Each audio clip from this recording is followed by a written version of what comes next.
안녕하십니까. 반갑습니다. 이제 설이 얼마 남지 않았네요. 네, 정부에서는 지난해에 걸쳐서 엄청나게 많은 세금 부동산 정책을 많이 펴냈는데요.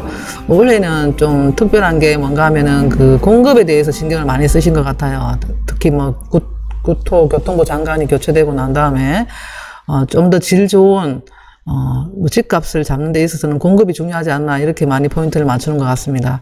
그래서 2월 4일 대책 공공분양 제도 개편을 잠깐 설명하고자 나왔습니다. 사실 일반 공급이 이제 15%에서 이제 50% 확대를 해서 더 많은 서민들이 청약할 수 있도록 기회를 열어주자 해서 추첨제를 도입하고요. 9억이 또 초과하는 경우에는 소득을 보지 않고 또 공공주도 정비사업 등에 이제 적용을 해서 공공분양을 많이 해서 서민들에게 당첨의 기회를 주겠다, 이런 목표가 나왔습니다. 그 다음에 이제 3080 공공주도, 이건 30세에서 80세까지 주택 공급을 획기적으로 이제 공급해 주겠다, 이런 대책을 이제 세웠습니다. 그래서 전국에 19만 6천 가구, 특히 이제 서울에는 이제 11만 7천 가구를 공공주도로 주택을 공급할 것이고, 공공시행 정비 사업으로 13만 6천 가구, 그러니까 서울은 그 중에서 이제 9만 3천 가구 이렇게 할 계획인데요. 역대급 공급 대책입니다. 네. 얼마나 실효성이 있을런지는 두고 봐야 되겠지만, 일단 굉장히 정부에서 집값을 잡는 게 문제가 아니라 공공 분양을 통해서 공급을 해야 되겠다는 강력한 의지를 표명한 것 같습니다. 다음 화면 또 보실게요. 예, 공공 분양은 이제 일반 공급 물량을 늘리고 추첨 제도를 도입해서 신혼부부, 생애 최초, 다자녀 전형, 이런 게 이제 특별 공급이잖아요. 그죠? 이걸로 인해 갖고 거의 물량이 없어가지고 일반 공급 물량이 너무 적고 이렇게 특별 공급을 많이 하니까 일반인들한테 돌아갈 게 없어서 이걸 이제 개선하겠다고 합니다. 일반 물량은 15%에서 50%. 굉장하죠? 예. 그러면 좀 더 이제, 더 많은 사람들이, 집을 구할 수 있지 않을까, 이런 생각으로 이렇게 이제 제도를 펴낸 것 같아요. 그 다음에 추첨제라고 있는데요. 공공분양 시 전용 면적 85제곱미터 이하 일반 공급 100%는 이제 청약 통장으로 일반 공급은 하잖아요. 그죠? 그런데 납입액 순으로 당첨자를 가리는 그런 거였는데, 이제는 그러다 보니까 이제 나이 많은 사람들은 아무래도 불이백수가 많으니까 유리해서 그랬었는데, 요거를 이제 30% 이제 늘려가지고 청약 통장을 오래 납입하지 않아도 무주택 세대주 3년 일하면 기본 요건을 갖추게 되면은 청약 당첨을 기대해 볼 수 있게끔 또 해놨습니다. 그래서 전용 면적 60제곱미터 초과 시에는 소득 자산 요건도 안 본다고 이렇게 돼 있고요. 9억 초과 공공분양에 대해서 소득 요건을 안 보지 않겠다, 이렇게 나서 30대, 40대 조금 나이 어린 이런 서민들에게도 추첨을 통해서 공급 기회를 부여하겠다, 이런 게 이제 나와 있습니다. 도표에서 보시다시피 대도시권 주택 공급을 획기적인 확대 방안을 이렇게 발표했는데요. 국토부에서는 상반기 중에 구체적인 입지를 확정할 계획입니다. 공급 부지를 일단 확보해야 되는데, 서울, 인천, 경기 5대 광역시 이렇게 해서 공급을 공공주택 사업을 이제 펼쳐내는데요. 도시 재생과 공공택지, 그다음에 이제 주택이 아닌 것을 리모델링을 해서 하고, 그다음에 신축 집을 매입을 해서 물량을 확보하겠다, 이런 강력한 의지가 보였어요. 그리고 이제 위치 좋지 않은 데는 하면 무슨 소용이 있나 해가지고 역세권 중심으로 해가지고 또 더 많이 주택을 공급을 하겠다. 그 다음에 주거상업 고밀지구를 해서 용적률을 높여가지고 더 많이 입주할 수 있도록 해주겠다. 근데 중공업은 이제 공장이나 이런 것만 들었었는데요. 이제 이런 데를 또 이제 주거로 전향을 해서 주거 산업지구를 만들겠다. 그 다음에 쪽방촌 있잖아요. 그죠? 요런 거를 통해서 또 이제 특히 달동네라든가 요런 데를, 오래된 건물, 이런 데를 다시, 고쳐가지고 신규주택을 공급 활성을 하겠다. 했는데, 만약에 또 이러다 보면 또 이제 또 그 주변에 또 땅값이 올라가면 또 뭐 도라미 타불 아닙니까? 그죠? 그래서 이런 투기 방지 대책을 또 아울러 같이 또 세우겠다. 해서 또 전매도 제한을 하겠다. 그러면 또 토지 거래 허가 구역도 지정하겠다. 이렇게 또 같이 계획을 세우고 있습니다. 네. 사실은 이제 제가 요거는 약간 저희 어떤 견해도 들어가 있는데요. 지금 정부에서는 실질적으로 거의 뭐 1세대 1주택 외에는 갖고 있지 마라. 집은 투기가 아니다. 집은 그냥 사는 거다. 거주의 의미를 해라. 해가지고 뭐 각종 여러 가지 엄청나게 많은 대책을 세워서 사실 다주택자들이 지금 골머리가 사실 아프잖아요. 그죠? 설마 하다가 뭐 정말 그 종합소득세 엄청나게 또 나올 것 같고요. 취득세, 양도소득세, 말 그대로 뭐 출구도 없고 사기도 힘들고 가지고 있는 동안에 다주택자들에게 엄청나게 많은 또 세금을 매기겠다. 이렇게 해서 사실 테러가 없어요. 뭐 앞도 없고 뒤도 없고 막 꽉 막혀가지고 굉장히 불안합니다. 다주택자들은요. 그래서 이제 상당수 뭐 설마 뭐 하면 또 얼마나 공공주도를 하겠나. 물론 사실 공공주도를 하면은 그 서민들한테는 사실 좀 유리한 점이 없지 않아 많습니다.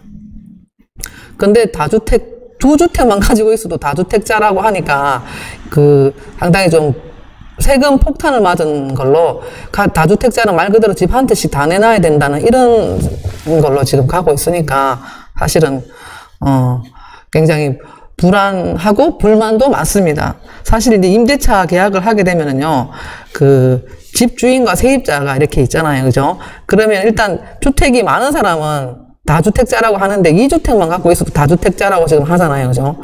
그렇지만 이제 그 다주택자가 또 공급의 의미도 가지고 있는 거예요. 다주택자를 너무 나쁘게만 보시면 안 된다는 거죠. 그 다음에 세입자는 그 집이 필요하니까 이제 그 계약을 하고 들어가는 거 아닙니까? 그죠? 그래서 사실 공공주도 이런 것도 하는 건 참 좋은 건데 사실 이것도 하려고 그러면 아무리 빨리빨리 한다 그래도 최소한 5년, 6년 이상 걸린다고 봐야 되고요. 이것이 또 얼마나 또 그 토지 가격을 또 올리고 또 투기의 어떤 새로운 장면이 될 수도 있다는 것도 우려는 해야 될 것 같아요. 지켜봐야 되겠지만. 그 다음 화면 보실까요? 그래서 요즘에 뭐 계속 지금 TV에 보면 공공자가다, 뭐 환매 조건부다 이런 얘기 하는데 이게 무슨 소리냐 이걸 또 한번 짚고 넘어갈게요. 공공자가주택 이게 뭔가 하면은 개인이 최초로 이제 그 시세보다 저렴한 주택 가격을 일부를 지급하고 여기 입주를 해서 어떤 일정 기간 동안 거주를 하고 나서 계약이 끝났다 이러면은 정부에게만 최초 계약 금액으로 매도하게 해서 주택을 정부가 다시 회수하고 기간 차익을 정부가 가져가는 방식. 그러니까 시세 차익을 노리는 투기를 전면 막고자 정부가 주도해서 하겠다는 거예요. 어떻게 생각하면은 서민들한테 좋은 것 같은데 이거는 뭐야? 이거는 다주택자들 뭐 지금 투기하지 마라 그러더니 정부가 또 차익을 노린단 말인가? 뭐 이런 생각을 또 할 수가 있어요. 일단 뭐 싸게 들어가는 거는 좋은데 끝까지 두고 봐야지 되는 정책이죠. 이것도 환매 조건부 주택 이거는 무슨 소리냐 하면 싸게 분양을 받는 대신에 공공의 시세보다 저렴한 가격에 되파는 조건, 시세 차익을 당첨자와 공공이 그러니까 LH나 SH가 공유하는 그런 방식, 분양가 인하 좀 싸게 해주고 또 이제 또 차익도 환수하겠다. 이래서 2마리 토끼를 다 잡겠다. 이런 얘기입니다. 서민이 분양을 받을 수 있게 분양 가격을 낮추고 사실 요즘에 뭐 로또 분양 이런 게 심각하니까 서민이 분양을 받을 수 있게 분양 가격을 낮추고 나중에 가격을 저렴하게 되파는 조건 이렇게 해서 공공이 공유하는 서로 그 당첨자와 공공이 공유하는 방식으로 가겠다. 이런 제도는 주로 미국이나 싱가포르, 영국, 호주 이런 데서 많이 좀 하고 있는 건데요. 제가 또 마지막으로는 또 저희 어떤 견해라든가 일부 이제 대부분 다 생각하시는 분들의 어떤 공통적인 생각도 제가 담아봤는데요. 우리는 지금 자본주의 시장 경제에서 오랫동안 물들어져 있고 그렇게 살고 있는데 지금 뭐 공급을 늘린다고 하면서 공공자가주택이니 환매조건부 주택이니 뭐 공공이 분양을 하니 뭐 시세 차익을 공공이 또 싸게 해주고 또 환수를 하니 이런 소리 하니까 솔직히 말해서 좀 많이 이건 뭐지? 이런 생각을 합니다. 이게 과연 좋은 건가? 이런 생각도 해봐요. 그래서 이제 자본주의 시장 경제에서 그 원칙을 좀 무너뜨리는 건 아닌가 이런 생각도 들고 또 이제 정부에서 보면은 1세대 1주택이라는 걸 계속 강조를 합니다. 그리고 옛날 이런 생각이 나요. 그 박정희 대통령 때 그때 보면은 못 먹고 살 때 보면은 아들, 딸 뭐 하나만 낳아서 잘 기르자 막 이렇게 정부가 나섰지 않습니까? 저는 왜 그 말이 자꾸 생각나는지 모르겠어요. 요즘에 1세대 1주택 자꾸 갖자 이러니까 예전에 아들, 딸 구별 말고 하나만 낳아서 잘 기르자 이러는데 지금 하나만 낳아갖고 길러가지고 뭐 지금 득된 게 있습니까? 그 순간에는 못 먹고 살아서 굉장히 좀 힘들어서 당장 뭐 먹을 게 없을 때인데 지금은 인구가 너무 오히려 없어가지고 지금 나라가 굉장히 걱정이 많아요.